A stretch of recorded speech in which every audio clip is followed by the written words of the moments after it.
안녕하세요. 오늘도 주님 안에서 믿음으로 꽉 찬 알곡이 되기 위해 성경 묵상의 시간을 허락하신 하나님께 감사와 영광을 올려드립니다. 8월 22일 목요일 묵상 말씀을 시작하겠습니다.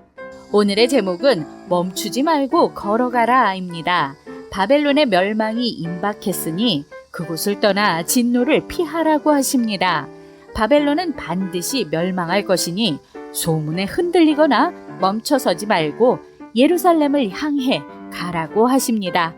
오늘 본문 예레미야 51장 45절에서 53절까지의 말씀을 함께 듣겠습니다. 나의 백성아, 너희는 그 중에서 나와 각기 여호와의 진노를 피하라. 너희 마음을 나약하게 말며 이 땅에서 들리는 소문으로 말미암아 두려워하지 말라. 소문은 이 해에도 있겠고 저 해에도 있으리라. 그 땅에는 강포함이 있어 다스리는 자가 다스리는 자를 서로 치리라. 그러므로 보라, 날이 이르리니 내가 바벨론의 우상들을 벌할 것이라. 그 온 땅이 치욕을 당하겠고 그 죽임 당할 자가 모두 그 가운데 엎드러질 것이며 하늘과 땅과 그 안에 있는 모든 것이 바벨론으로 말미암아 기뻐 노래하리니 이는 파멸시키는 자가 북쪽에서 그에게 옴이라. 바벨론이 이스라엘을 죽여 엎드러뜨린 같이 온 세상이 바벨론에서 죽임을 당하여 엎드러지리라. 칼을 피한 자들이여, 멈추지 말고 걸어가라. 먼 곳에서 여호와를 생각하며 예루살렘을 너희 마음에 두라. 외국인이 여호와의 거룩한 성전에 들어가므로 우리가 책망을 들으며 수치를 당하여 모욕이 우리 얼굴을 덮었느니라. 보라, 날이 이르리니 내가 그 우상들을 벌할 것이라. 부상자들이 그 땅에서 한숨을 지으리라. 가령 바벨론이 하늘까지 솟아오른다 하자 높은 곳에 있는 피난처를 요새로 삼더라도 멸망시킬 자가 내게로부터 그들에게 임하리라. 여호와의 말씀이니라. 오늘 우리에게 주시는 교훈은 무엇일까요?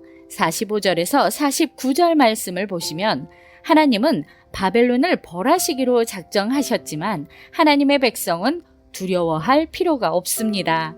바벨론의 멸망에 관한 소식이 온 세상에 퍼지며 사람들이 불안해하고 소란하여도 바벨론에 관한 소문으로 말미암아 두려워하지 말라고 하십니다.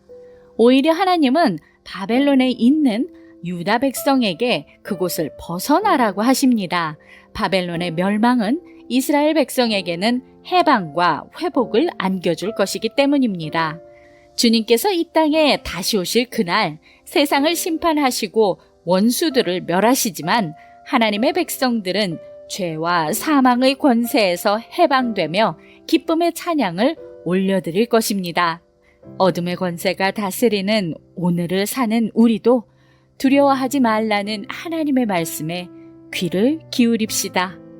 50절에서 53절 말씀을 보시면 바벨론의 칼을 피해 살아남은 자들과 이방 사람들에 의해 거룩한 성전이 짓밟히며 당한 수모로 인하여 유다 백성들은 예루살렘으로 돌아가는 것을 주저합니다.